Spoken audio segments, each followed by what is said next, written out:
জ্ঞান লাভের উদ্দেশ্যে প্রশ্ন করা প্রশংসনীয়। ইসলামে ইলমের গুরুত্ব অপরিসীম। আরবি ইলম শব্দ দ্বারা জ্ঞান, অনুধাবন ও উপলব্ধি করাকে বোঝানো হয়। বাংলা ভাষায় কখনও কখনও ইলম শব্দ দ্বারা বোঝানো হয় জ্ঞান, বুদ্ধিমত্তা বা বিদ্যা।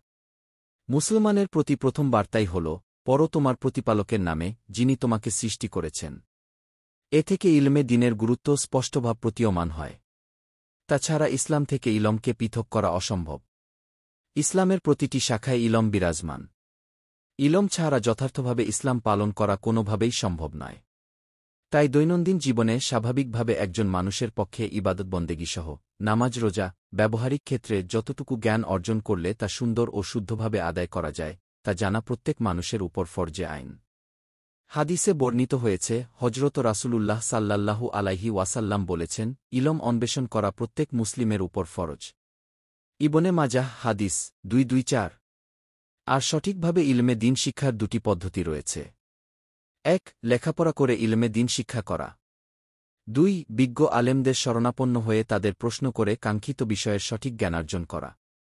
অর্থাৎ ঈমান, আকীদা, ইবাদত বন্দেগী, লেনদেন, আয়-উপার্জনসহ দ্বীনের যাবতীয় যেকোনো বিষয় বিজ্ঞ আলেমের কাছে প্রশ্ন করে জেনে নেওয়া। শিক্ষার এই পদ্ধতি কোরআন সুন্নাহর আলোকে প্রমাণিত। পবিত্র কোরআনে ইরশাদ হয়েছে, হে নবী, আমি তোমার আগে কেবল পুরুষ মানুষকে রাসূল করে পাঠিয়েছিলাম, যাদের প্রতি ওহী নাজিল করতাম। সুতরাং কাফেরদের বলো, তোমরা নিজেরা যদি না জানো, তাহলে উপদেশ সম্পর্কে জ্ঞাতদের জিজ্ঞেস করো। সূরা আম্বিয়া আয়াত ৭। এ আয়াত দ্বারা বোঝা গেল, কোনো বিষয়ে সঠিক জ্ঞান না থাকলে ওই বিষয় সম্পর্কে জ্ঞানবান হক্কানি আলেমদের তা জিজ্ঞাসা করতে হবে, আর এই জিজ্ঞাসার মাধ্যমে আমাদের অজ্ঞতা নামক রোগ দূর হয়ে যাবে। হাদিসে বর্ণিত হয়েছে, রাসূলুল্লাহ সাল্লাল্লাহু আলাইহি ওয়াসাল্লাম বলেছেন, জিজ্ঞাসা করাই হল মূর্খতার রোগের চিকিৎসা। আবু দাউদ হাদিস ৩৩৬। অর্থাৎ যেকোনো রোগের যেমন রোগভেদে প্রয়োজনীয় ওষুধপত্র আছে, যা সেবন বা ব্যবহার করলে ওই রোগ দূর হয়ে যায়, ঠিক তেমনি মানবজাতির অজ্ঞতা নামক রোগ বিজ্ঞ আলেমোলামাদের কাছে জিজ্ঞাসা করার মাধ্যমে দূর হয়ে যায়। আর দ্বীনি বিষয়ে জিজ্ঞাসা করার দ্বারা যেমন দ্বীনপ্রত্যাশী ব্যক্তির ফায়দা হয়, উপরন্তু তাকে সহ আরও ৪ শ্রেণীকে ক্ষমা করে দেওয়া হয়। ১. প্রশ্নকারী, ২. উত্তর প্রদানকারী, ৩. আশপাশ থেকে উত্তর শ্রবণকারী এবং ৪. প্রশ্নোত্তরের মজলিস ব্যবস্থাপনাকারী। তবে হ্যাঁ, প্রশ্ন অবশ্যই বস্তুনিষ্ঠ ও প্রয়োজনীয় হতে হবে। অনর্থক ও অপ্রয়োজনীয় বিষয়ের প্রশ্ন করা পরিহার করতে হবে।